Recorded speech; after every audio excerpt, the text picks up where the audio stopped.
Welcome everyone. Thank you for joining us for the webcast Performance Management in 2018, Creating a Culture of Continuous Feedback and Development, sponsored by Zugata and presented by Srinivas Krishnamurthy. Before we begin, I would like to remind you that this webcast has been pre-approved for HRCI credit and can also be used for SHRM credit. Please be sure to attend the complete webcast in order to receive your credits. After the webcast, you will receive an email from HR.com within 1 to 2 business days. It will include the certification credit information for you. You can also log into HR.com and go to your View My Credits page, where you can see the credits you have received. If you have any questions today for our presenters or for HR.com, please type them into the Questions tab on your GoToWebinar control panel and we will follow up with you.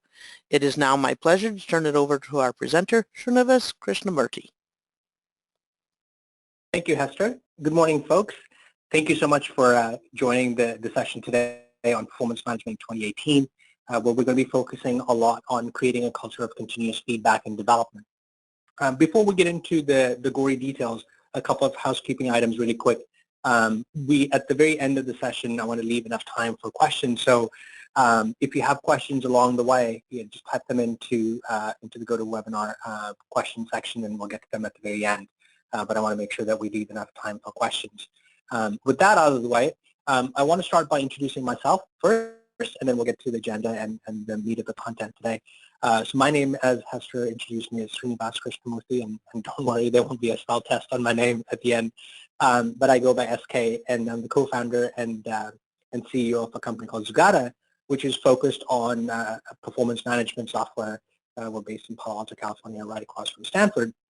And over the last 3 years that we've been in business, we have about 1,500 companies that have been using Zugata to run their performance management systems. So a lot of the things that we talk about today are things that we've learned from working with these 1,500 companies in terms of best practices and how they've thought about evolving performance management from where it was before to where it is today in their respective organizations. In terms of the agenda then, we've put together a number of sections, and the way we've structured it is in the first 2 sections of the agenda, we're going to focus a little bit on, annual performance reviews. That's the traditional way in which perf reviews have been done on an annual basis. So we'll talk about what the problem with that is. None of that should be a surprise to you. I'm sure most of you would know the problem statements there. And then talk a little bit about, how should a new process look like. And then the meat of the content today is going to focus on sections 3 and 4, where we're going to talk a lot about hey, how do you evolve performance management in a way where development is, a big focus for performance management, and it's really focused on improving performance rather than just measuring performance, which is what we've traditionally done. And so that's going to be the meat of the session today. And then at the very end in section 5, I'm going to talk a little bit about performance measurement and why that is still important. And then at the end, we'll do some questions. So that's the way we're structured. So let me get started with a quick poll before we get into the questions. The first poll that we have, and we have a couple of these, is, are you currently changing your talent management approach? So I'm going to pause here for a few minutes while folks have a chance to enter their answers.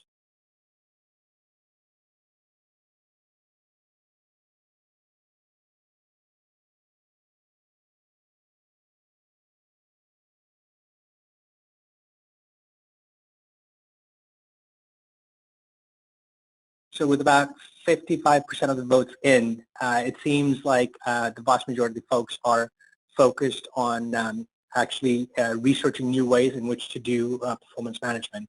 And about 26% are currently not changing or not currently focused on changing the performance management or talent management process. But I think that broadly reflects what we're seeing in the customer base too. It's that performance management is such a hot topic, and I think the way the state of the market is one where a lot of people are saying, look, annual performance reviews, the way we've done it for the last several decades hasn't been working, and it's primarily not working because the speed at which we do business now is so much faster than ever before. And so the notion of like waiting a whole year to find out how you're doing and your performance rating is just so old school and looks so arcane compared to everything else that's moving at like warp speed. And so there's an impedance mismatch there. And then, traditionally when we think about performance reviews, it's being a way to kind of look back and grade your past performance. And so a lot of employees that we interview are saying, look, it's not about looking back. I want to like get better. How do you help me get better? I want to improve. I want to develop. And that's what performance management should be, rather than just grading my past performance, is a common concern that we hear from employees. And at the same time, as part of the process, peers are asked to provide feedback, managers are asked to write, commentary on your performance, and there's a tremendous amount of recency bias, right? I mean, with all the things that are going on, it's hard to remember what people have done, like, 3, 4, 5 months ago. And so a lot of the performance review is more focused on what happened in the last couple months. And that just kind of leads to, a recency bias and kind of skews performance ratings and reviews in a certain way. And then the last thing, which is actually quite interesting, is the notion of how work gets done is fundamentally changing as well.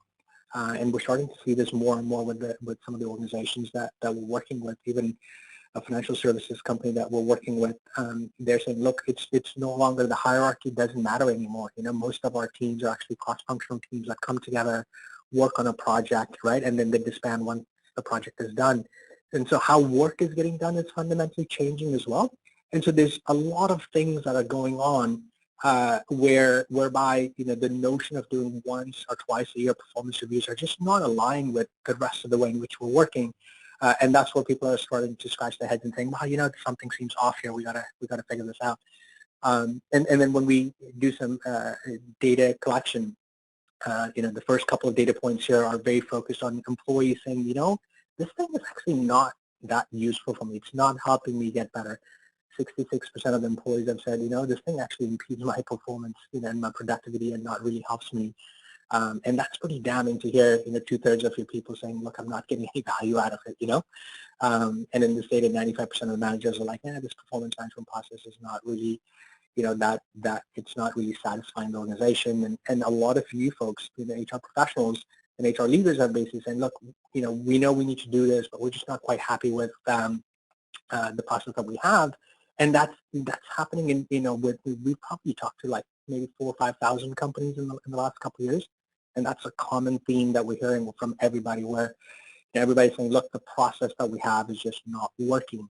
And so what we've seen over the last 2 to 3 years is a lot of companies have done a lot of press around saying, look, this annual performance review thing is not working, so we're going to ditch it. We're going to ditch annual reviews. And they get a lot of press written about it, which is great. But if you think about it, saying, okay, this thing doesn't work and we're going to stop doing that, that's the easy part, right? What happens then? What now, right? Once you ditch, your performance reviews, well, you can't like not do anything. You've got to do something, right? Because your employees still want to know how they're doing. They still want to know how they can get better. They still want to know how they're going to get promoted. So that's from an employee standpoint. And then from an org standpoint, most of the companies that we talk to are like, look, we want to do pay for performance. We don't want to give the same raise to everybody, right? And so there's got to be some notion of an evaluation that needs to happen. Without that, there's no way you can do a pay for performance. And so that's where people are stuck and saying, look, we know that the old way is not working. We're going to ditch it, but what do we do now? Right? That's really the state of the market is from the customers that we're talking to. So the way we've thought about it is, okay, well, there's got to be a better way, and I'm going to walk you through what we're seeing from the customers that we're talking to. But I think the big thing really is just rethinking what performance management really is, right? As I mentioned early on, performance management has been a way to kind of look back and grade your past performance. And I think most of the visionary companies that we're talking to are saying, look, it's not about that, right? We've got to really focus in the future and figure out how we can get better performance out of our employees, right? So performance management should really be about improving performance rather than just measuring performance, right?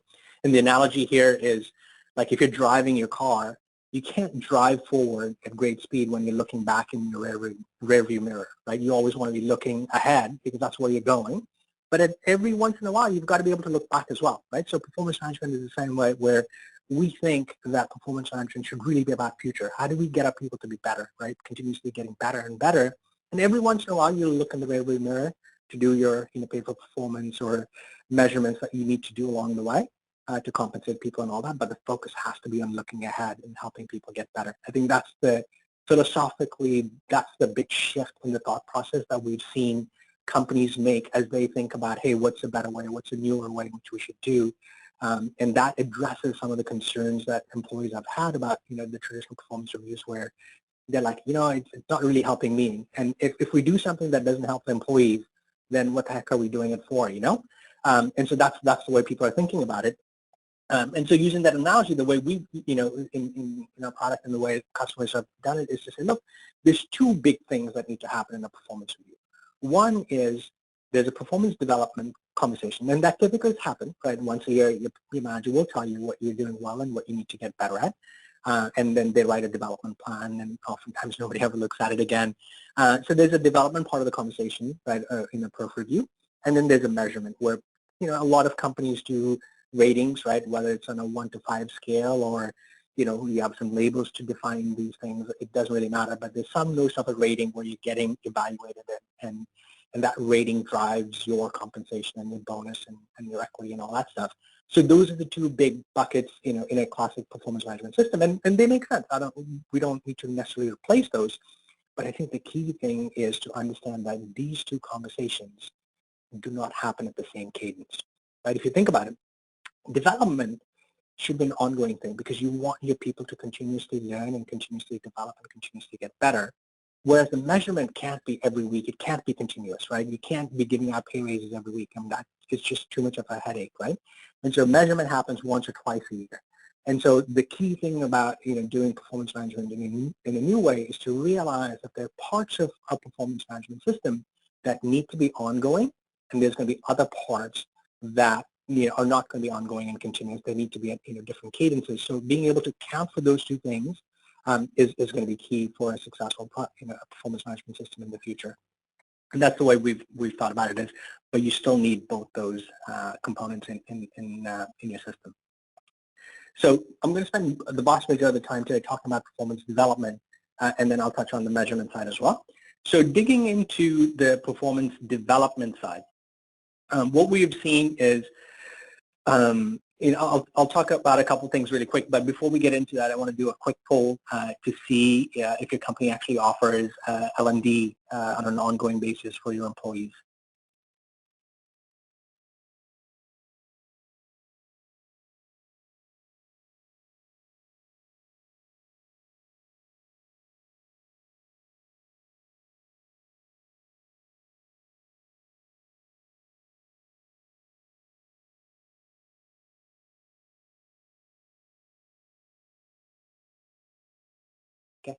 So it seems like from the data, with about 70% of the folks who voted, 48% of them say they have a system, and about 32% offer more informal L&D, which is in line, right? I mean, a lot of companies have invested. They've realized that, hey, helping their employees develop is actually critical to our company. So that seems like it's in line. But I think some of the things that we're going to talk about are hopefully going to be interesting and new for you guys as well.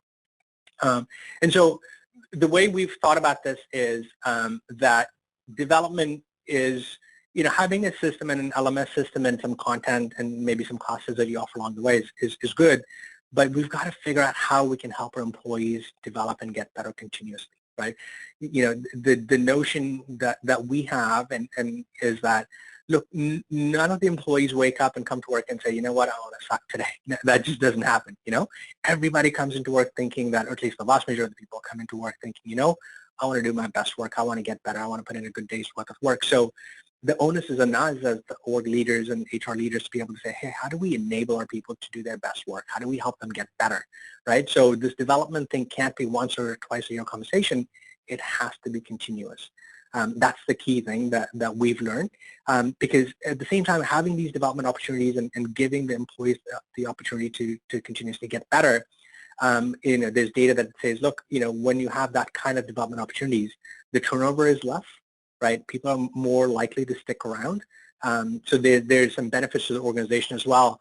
And I'm sure you guys have all seen on LinkedIn, the cartoon figure that people have posted a fair bit where, the CFO says, hey, we're investing a lot in development. What if people leave, And the CEO says, well, what if they stay? If we don't invest in our people, and what if they stay? And that's really the crux of the matter, right? It's like we have to invest in our people, assuming that they're going to get better. And there's data that says, look, if we invest in our people, they are more likely to stick around and do better work. So there's something in it for the company as well. And as we thought about development, it's interesting, a lot of traditional way of thinking about development is manager-driven, right? So the manager tells you, hey, here's how you're doing, here's what I want you to work on, and that's the traditional way of doing development, or the responsibility is on the manager as well.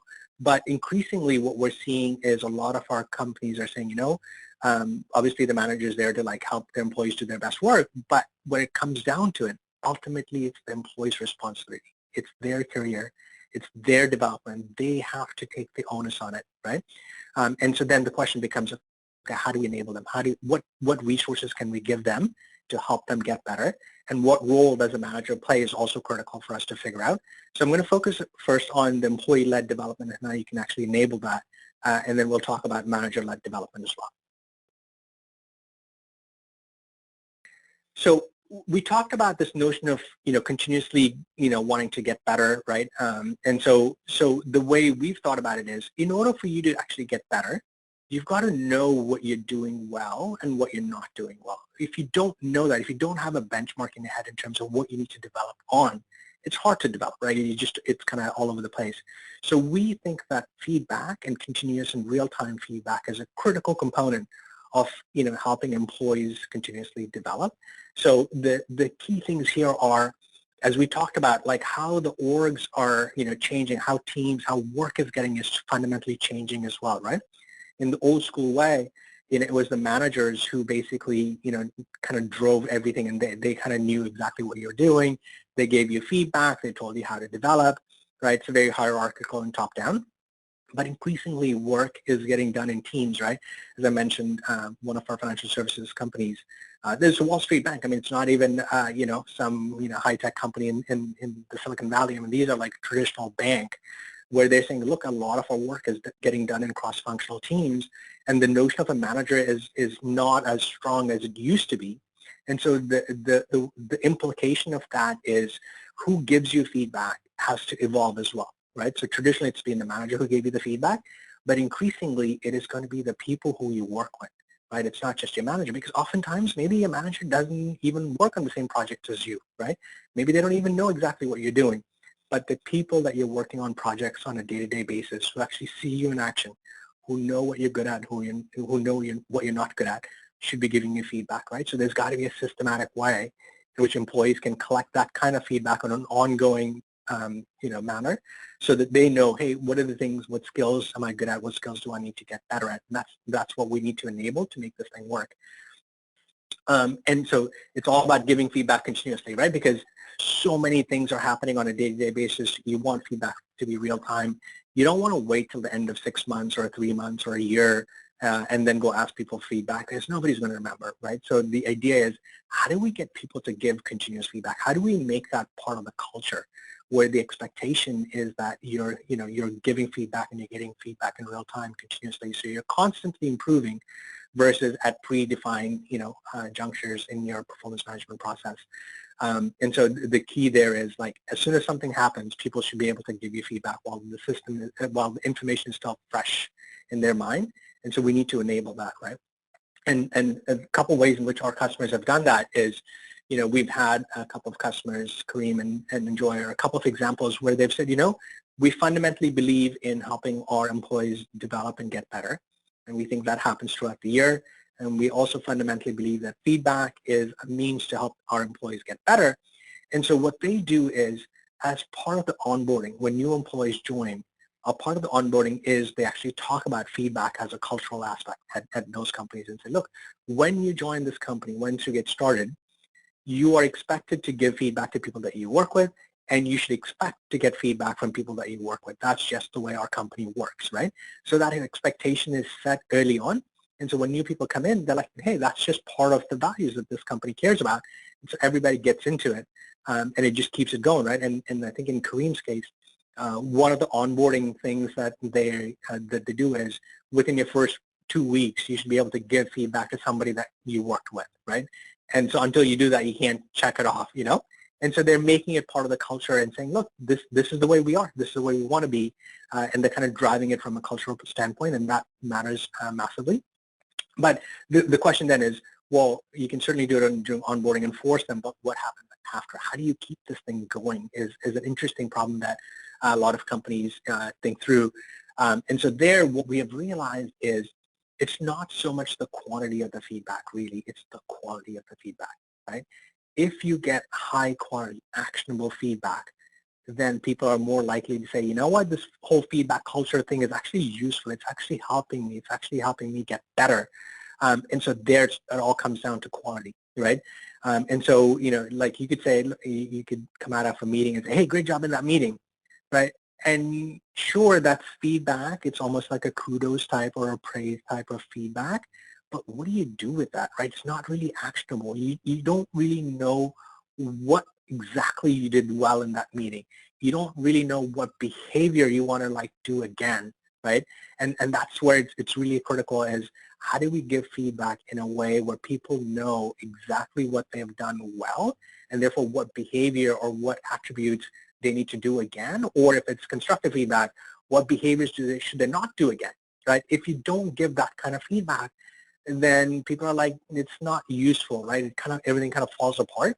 So the quality of the feedback has got to be high. It's got to be actionable, and that's what keeps this thing going, right? And if not, it's going to die off after the first couple months. And so one of the things that you know, we've done is, you know, a lot of companies say, look, we understand that our employees don't know how to give good feedback. And we've actually seen that in some of the data too when we track customer, you know, feedback. We know that if you just give them a blank box and ask them to write feedback to somebody, most of the feedback is going to be kudos type, you know, feedback where they just say, hey, great job in that meeting, or thanks for helping me with this customer issue, or things like that, which, I mean, not to minimize that it is feedback, but it's not really actionable. It's not development centric, right? So over a period of time, it kind of dies off, and not too many people, you know, do that kind of feedback. So what we have done and what we've seen happen is where actionable feedback happens is companies have said, you know, given that people don't know how to write feedback, let's do training on how to give feedback.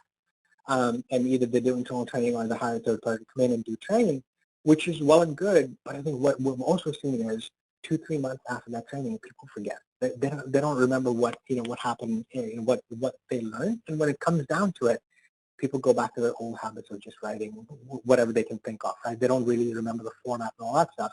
And so providing templates and saying, hey, this is how you give feedback is actually an interesting thing that we've seen. And I think one of the templates that you could use is the SBI model, right? I mean, that's pretty, it's been pretty well researched and out there for a while. It talks about the situation, behavior, impact, right? That's a way in which you can give feedback. And so one example that I'd like to share here is, and you guys can actually search on this too, is there's a lady called Rachel Scott, I think is her name, who worked at Google under Sheryl Sandberg when she was still at Google. And the example that she talks about is supposedly Rachel presented to Larry, Sergey, and Eric Schmidt, their leadership team, on a new initiative that she was working on. And the 3 execs were just completely blown away and said, hey, you're doing awesome. What can we do to, like, you know, make this thing go even faster? How do we double down? What resources do we need to give you and all that stuff, right? So from Rachel's standpoint, the meeting was an absolute stunning, smashing success, right? She wanted everything plus got more from the execs in terms of support. And so at the end of the meeting, Sheryl Sandberg, who was her manager, said, hey, let's go for a walk to kind of debrief on the meeting. And they were walking around, and you know, Sheryl said, look, you've done great presentation. I'm glad you got everything that you wanted. But one of the things that I want to like mention is that you kept saying you know, frequently.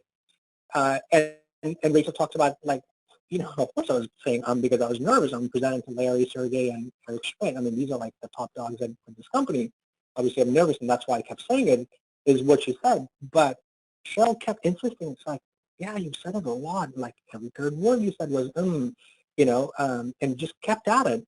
And Rachel was like, she talks about like how she was thinking like, look, this is kind of annoying. Why is she like talking about, this business, right? When I actually just, got everything that I wanted and the meeting was such a massive success.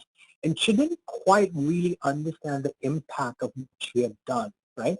And so after a little bit, the story goes that Cheryl finally said, look, I don't think you're getting why I'm talking about this. So let me just be very blunt and clear with you. When you say every third word, you sound stupid, is what Cheryl said to Rachel, right? And so that's when it dawned on Rachel saying, oh, that is the impact, right? And the thought process is when you understand the impact of what you've done or the behavior that you've exhibited, then you're more likely to fix it, right? But if all Cheryl said is like, hey, you said too many times in that meeting, you're like, okay, well, great. You can justify it. You kind of get on with it, right? It doesn't really dawn on you what the impact is unless you reflect on it very deeply, and not too many of us can do that. And so when you're giving feedback, they always say, hey, talk about the impact of what you've done. So don't just say you did a good job in that meeting, but tell me what exactly I did and why that mattered. And if I can understand that, then I know what behaviors I want to do again or what behaviors I don't want to do again, right? So that's the way in which, feedback should be given. And so one of the things, what I would encourage you to do is actually just try this in your own teams. Like, don't even think about deploying to the whole organization.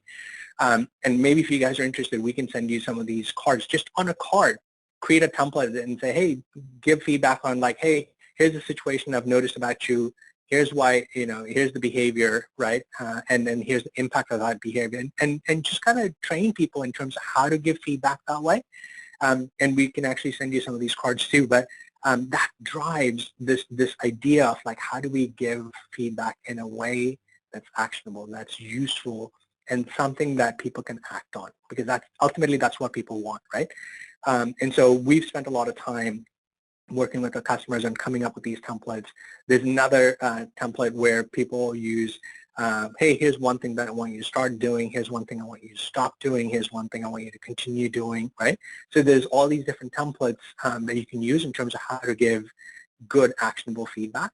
And don't even worry about using software or any tools, right? Just give out cards and say, look, every week or every month or whatever, just give feedback to somebody, but use this template. And you'll notice that, when you kind of guide them in a way, in such a way, the quality of the feedback is so much higher. And when the quality is higher, people actually want feedback. People want to give feedback, and it keeps going, right? You don't have to force people. It just happens organically because there's value in it. Right? That's the key learning for us is, it's one thing to say, look, we should do continuous feedback. But if you're not careful, it's going to become a lot of like kudos type of like pat on the back type of stuff. And that eventually wears off, right? And so it's not just about, the quantity of the feedback, it's actually quality of the feedback that you need to be very, very careful about. And then here's the other thing that we've learned from talking and working with our customers too is this notion of being able to separate this kind of feedback that is more focused on helping employees develop from the typical performance review where your manager gives you feedback, right?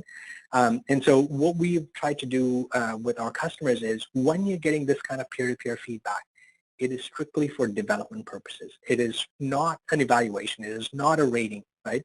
It is strictly about helping you be the best you that you can be, right? That's the intent of the feedback. It is strictly for development purposes. So in a sense, what our customers have done is to segregate this development feedback from the actual evaluation, right? And kind of drawing the distinction between the two, because if you think about it, people want to continuously develop and get better, but they don't want to get evaluated and rated and have a performance review every week or every month. That is not what they're jonesing for, certainly, right?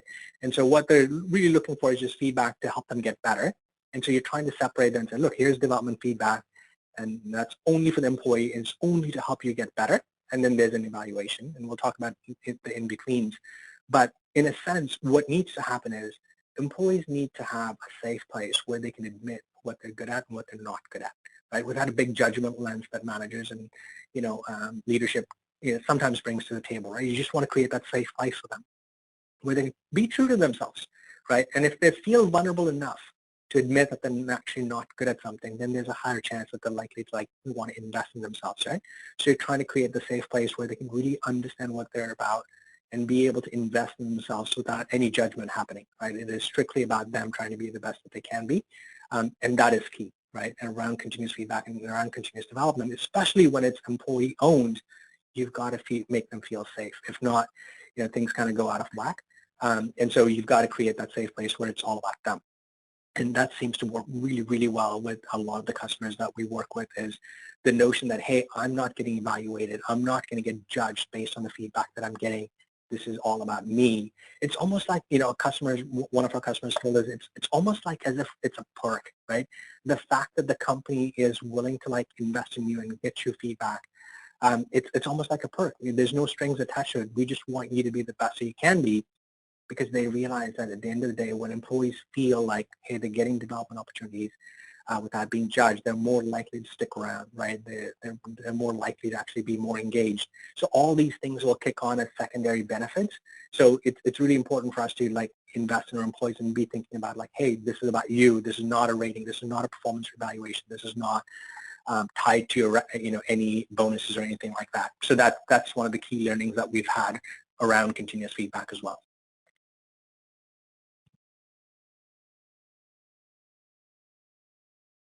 Now, let me switch gears a little bit and touch on manager-driven development as well, because I'm sure many of you are thinking, this whole employee-led thing sounds, fantastic, but what's the role of the manager? What is the manager supposed to do then, right? And what if the employee doesn't want to develop, right? All those questions are probably circling through your head. And so let me talk about how the managers can actually help. So the way we've thought about it is, look, at the end of the day, it's the employee's responsibility. It's their career. They're responsible for it. They have to like own it, right? We can't force it on them. And so managers are there to help the employee. The organization is there to help the employee, but the employee has to own it. So now with that as the context, it's important to think about like, hey, what do managers, have to do?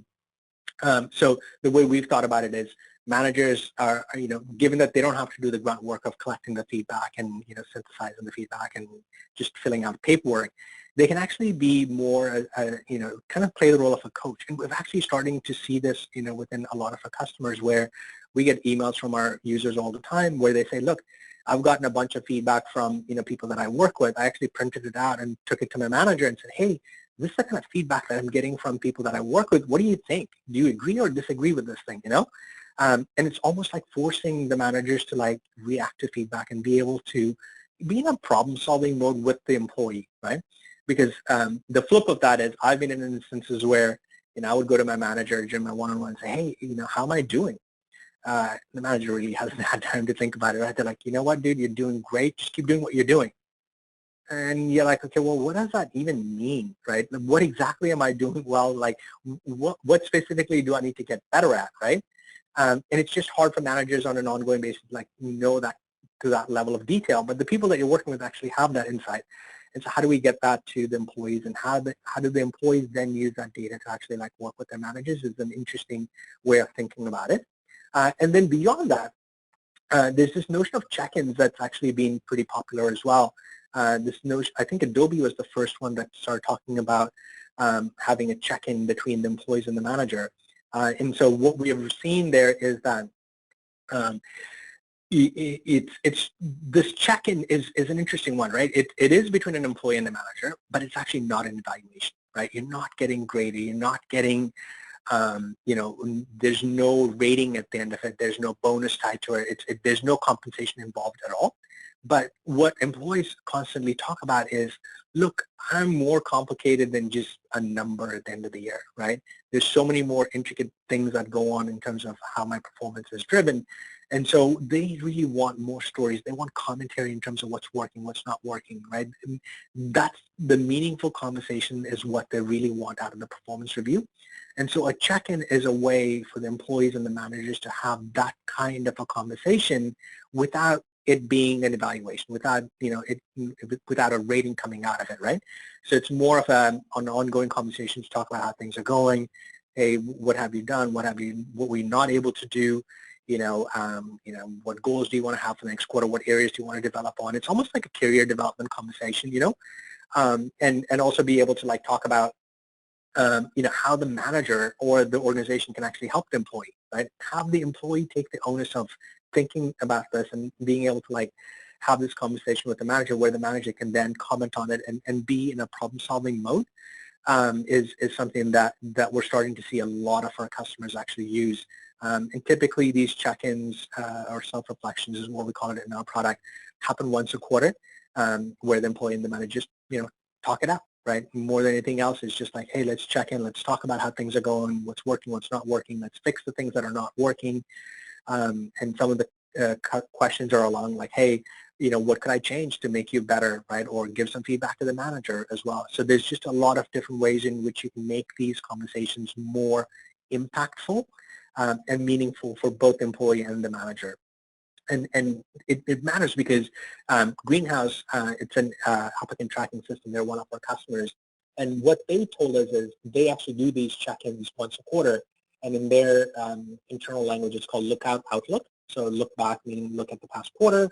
And then look Outlook is look to the next quarter and figure out what you need to do. And when they've actually deployed this, they had on an average just over 85% of their population filling out, these self-reflections and doing the check-ins.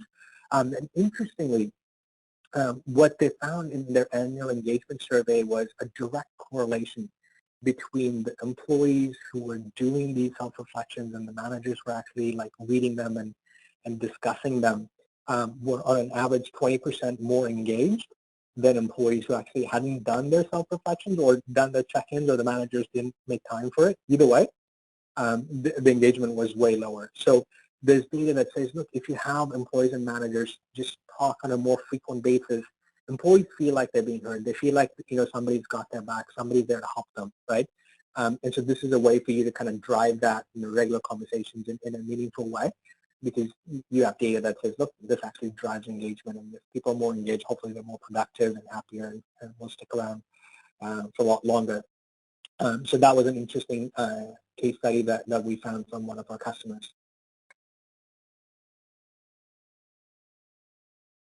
But ultimately, though, the key thing that we want, that we're realizing and our customers are realizing is that it's not really about feedback, though, right? Despite, all the talk about continuous feedback, all that is great, but it's really about continually developing, right? When you think about it from an employee standpoint, they're not looking just for feedback, they're looking to get better, right? And so feedback is almost a means to an end rather than an end in itself, right? So the key thing for you guys to think about here is, if you're going to move to this continuous feedback model is, what do you do, or what does an employee do once they get the feedback, right? How do they process the feedback? How do they act on it? How do they get better beyond that? And what are the tie-ins to learning and development resources? How can you actually give them development resources that is based on the feedback that they're getting? So as an example, if a lot of people are saying, SK, you're not good at, blah, right? That's good information for me to have. And so I'm going to be in the position of saying, well, how do I get better? Right? So then the thought process is what is the learning team or the performance management team in your company, what do you guys do then to help these people get better at that? What kind of resources can you give them?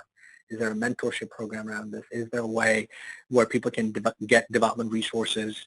How do you personalize development is also an interesting thing that a lot of our customers are kind of trying to figure out as well.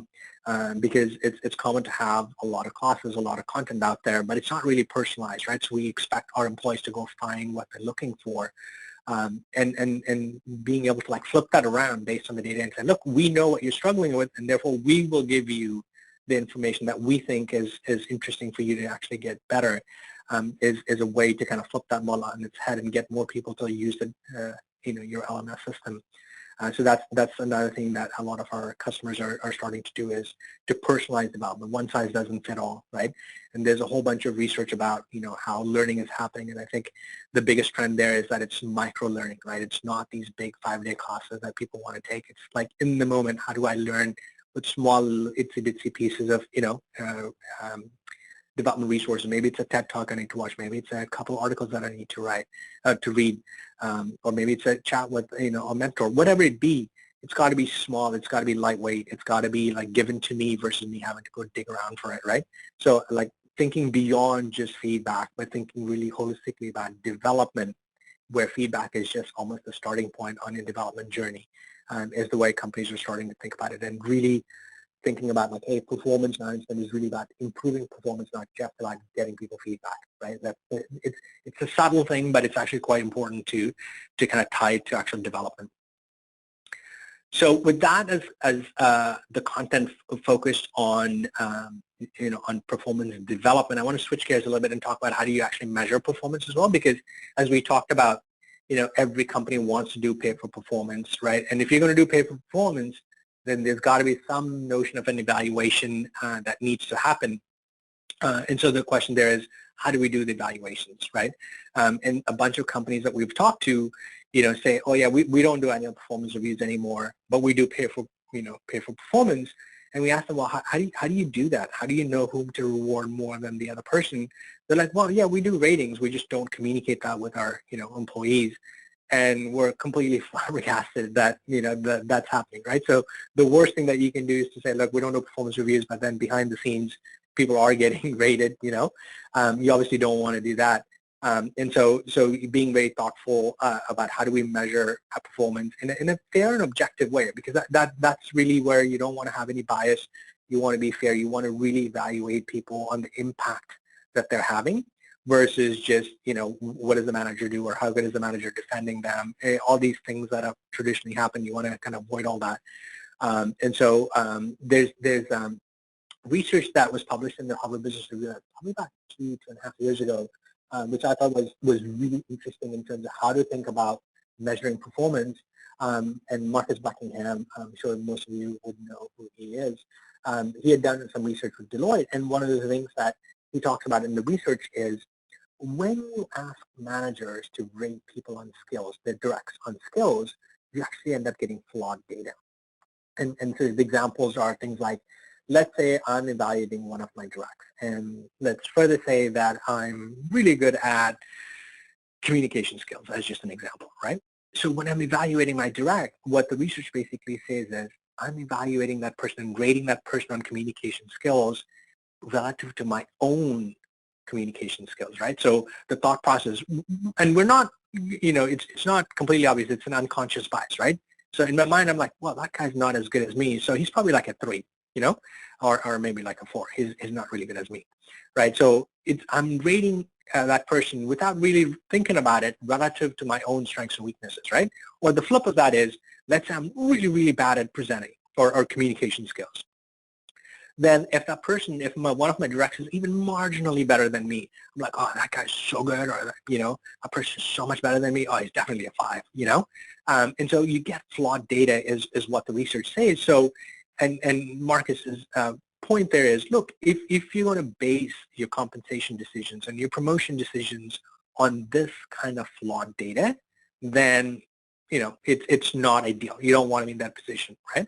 So what he talks about is, look, remove all these biases, and the way to remove them is by asking slightly different questions. So instead of asking the managers to rate people on skills, he says you should ask the managers on what they would do with the employee instead, right? So the questions would be like, hey, if it were my money, I would give this person the highest possible, compensation, bonus or pay raise or whatever, right? And there he claims that the bias is not as, there's not as many biases when you try to answer those questions because managers are really good at saying what they would do, right? And so, or the question could be like, hey, would I want this person on my team again, right? So those are the kinds of questions that he suggests that you should ask in your performance evaluation to be able to run a fair and objective process that really gets the essence of, the impact that somebody's having, and that's what you want to reward, right?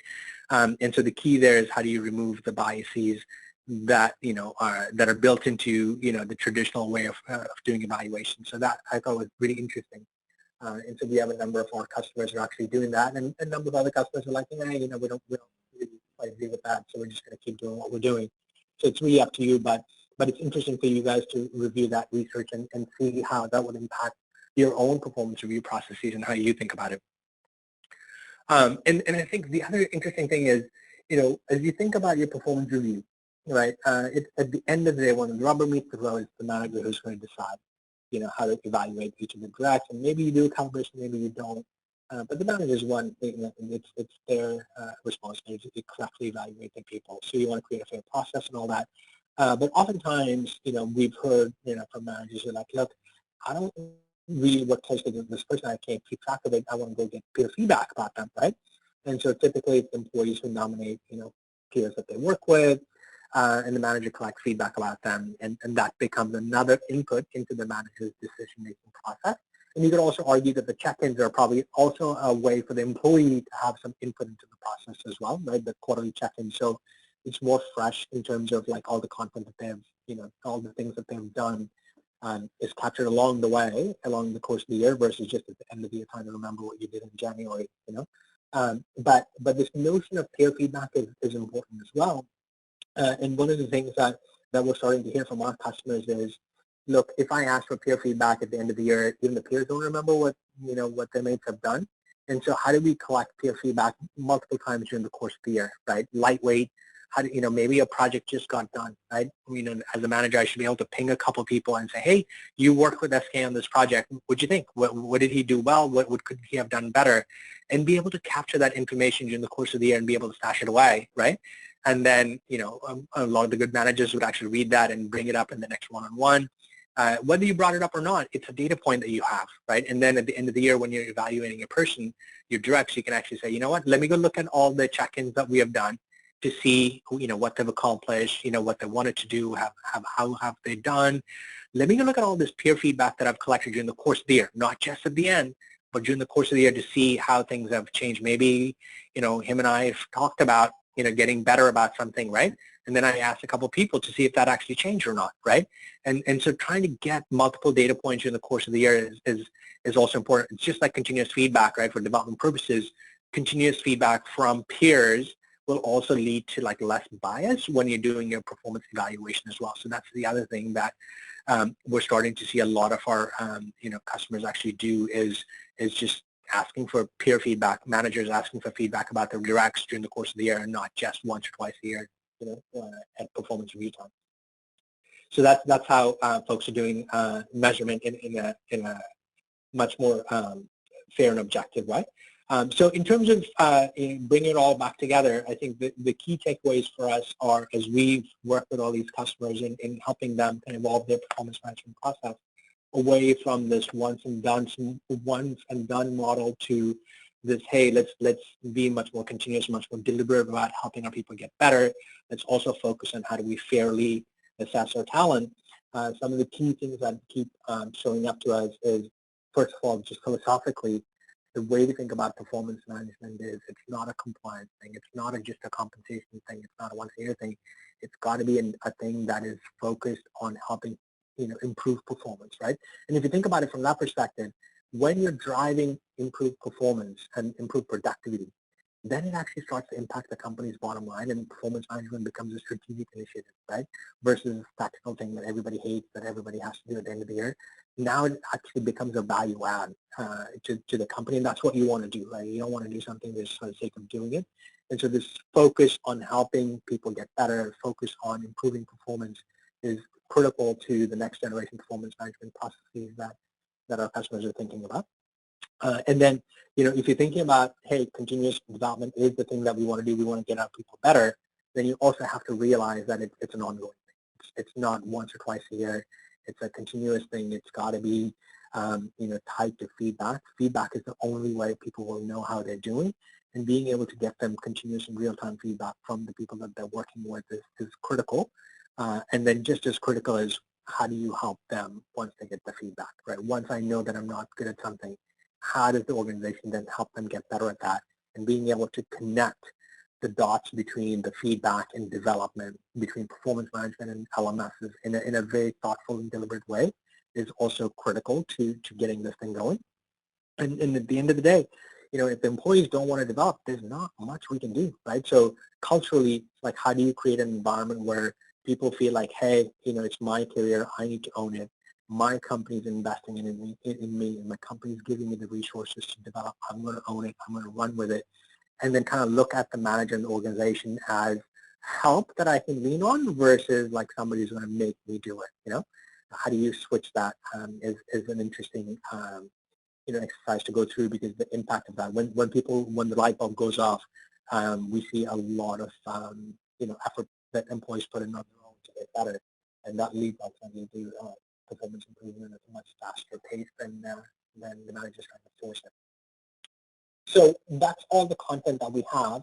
So let me switch gears a little bit and talk about some of the questions that have been coming in. So give me,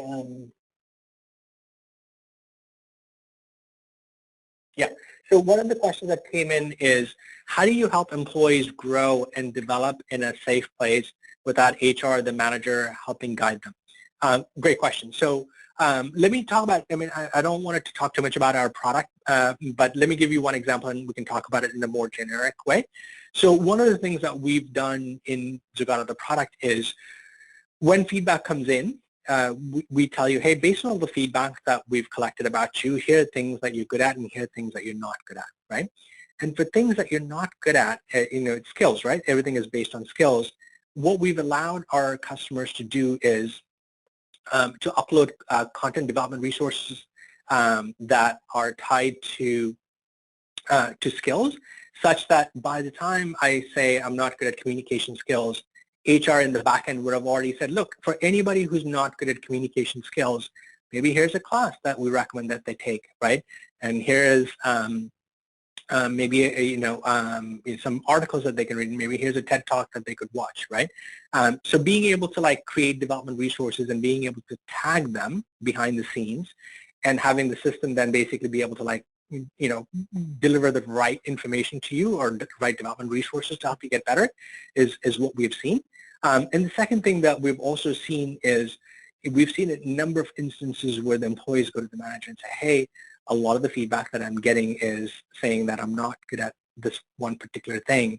Can you help me as the manager? Can you help me? Can you tell me what I should do to help get better at this, right? So it's not necessarily that HR has or manager has access to this data, but the employees are taking the initiative and saying, hey, I need help with this. What do you have for me, right, is what you want to get to. Let me take the next question. I'm working hard to make feedback part of my organizational culture. What actions can help me? Yeah, it's interesting. So, we as customers deploy a product, we're constantly learning from them and seeing what they're doing to make this notion of a feedback culture actually stick. And a couple of things have kind of stood out for us. One is, as we talked about, just during the onboarding, right? Set the expectation that as many people come in, that, hey, the expectation is that you're going to be getting feedback, and the expectation is that you're going to be giving feedback. And it's going to be happening in real time. It's going to be continuous. Maybe you're used to it, maybe you're not, but that's just the way this company works. And setting the expectation up front that that's the way it is one thing that's worked really well. And I would argue that that works well in, fast-growing organizations, right? But some of us have organizations that are already big and we're not going to grow that much, right? So then the question is, how do you drive a culture where you already have a large organization and that you're trying to get them to buy into the feedback culture? So there, a couple of the examples that we've seen are, in one instance, we had a customer, their CEO just totally bought into this notion of continuous feedback, right? So what she would do, the CEO, was every Monday morning when she had her exec staff meeting, she would actually bring up, and obviously they were using our system, right? We have a leaderboard that shows the people who have given the most amount of feedback, the people who have given the most thoughtful feedback, all these stats. So she would actually bring that dashboard in her staff meeting as the first thing in every staff meeting on Monday morning to see which of her directs were on the leaderboard, right? So in a sense, what she was communicating to her directs was that, look, I expect you to give feedback, right? Because we are a feedback culture. And so what she started noticing was a lot of her directs would give feedback, which then kind of started to percolate down and said, look, if my VP is giving feedback, then I should be on that bandwagon. And so everybody started jumping on that bandwagon. And the engagement there was through the roof in terms of the amount of feedback that was being given, primarily because it was driven top down, right? So that's one thing that we've seen. And the second thing that we've also seen where it matters really is it all comes down to the quality of the feedback, right? If people get high quality feedback, then they feel like, hey, this thing is actually useful. I want to keep doing it versus I'm just getting feedback like, hey, kudos on that thing, The kudos stuff kind of wears off. So I think it's making the feedback really actionable and getting people to write better and better feedback is, I think, critical for this cultural thing to actually stick and kind of persist over an extended period of time. And so that's one thing that we've also seen. And then the third thing, which seems a little bit soft, but it's also very critical, is the notion of separating this feedback from perf reviews, right? It's employees have to feel safe about it, right? And we've talked to many companies where the employees are like, look, I don't want to give any feedback that says anything negative because I don't want to get that guy fired or, whatever, right? People are very hesitant to give, a constructive feedback because they just don't know what's going to happen, to the receiver about that feedback. It's not uncomfortable. It's kind of an uncomfortable thing for people. So being able to say, look, this is strictly for employee development. Nobody else can see it. It's just for them, and you're just trying to help them be the best that they can be, right? When you think about it from that perspective, we've seen some barriers come down, and people are saying, you know what, this is actually useful. I want to help people around me, and it isn't almost like it's not a selfish thing, but it's actually a selfless thing to do, to actually give feedback to help somebody else around me get better. So that's another thing that we've seen that works and makes an impact in terms of being able to drive that culture of feedback over an extended period of time. The next question is, how do evaluate managers provide feedback the same way? I'm not quite sure I understand the question there, but the way we think about it is managers are employees too, right? They should be getting feedback from the people that they're working with. It could be their directs. It could be, their managers. It could be, their peers even, right? So in the way to think about this is managers are not that different. I mean, the skills that they need to have are slightly different. But at the end of the day, they just, have the same things. They just want to get better at, what they're supposed to be doing. They want to develop as well. So just don't treat them any differently. I mean, feedback should be for anybody, up and down the organization. And we're actually seeing instances where, companies are telling us, look, for the longest time, nobody would actually give feedback to our CEO or C-level people. And now they're starting to get some feedback too. So it's interesting how, when it becomes a non-threatening thing, when there's no money attached to it, when there's no performance review attached to it, that people are more willing to give feedback. And the interesting thing is, even if it's positive feedback, it's okay, right? We don't all want to focus on giving constructive feedback all the time. But even when you give positive feedback, if you actually talk about the behaviors, right, and the impact of that behavior, that positive feedback itself is so much more useful than just getting a kudos, And so just in general, trying to create this, these templates and being able to drive people in terms of how to give, feedback actually plays a massively critical role. And so I think we're running out of time. So what I'd like to be able to do is, if you haven't heard your question, answered, please, we can follow up in an email. We have all the questions that people have asked, so we can go through them and get back to us. And if you need any info from us, drop us an email as well, info@zugato.com, and we'll follow up with you guys. But thank you very much for participating in the webinar today, and hopefully you got some new insights in terms of how to think about performance management going forward. And I wish you the best of luck in 2018. With that, I'll turn it back to Hester at hr.com. Thank you. Thank you, Srinivas, for presenting this very informative and interesting webcast today. Just a few reminders for the attendees. If you would like to view the webcast again, the archived recording will be available for up to 7 days on the hr.com website. All webcast credits are stored in your hr.com account. Please watch for your hr.com email to arrive within 1 to 2 business days. It will contain the certification credit information for you. Your feedback is important to us. Please take a moment to fill out the exit survey that will appear on your screen once the webcast has ended. This concludes our webcast. Enjoy the rest of your day.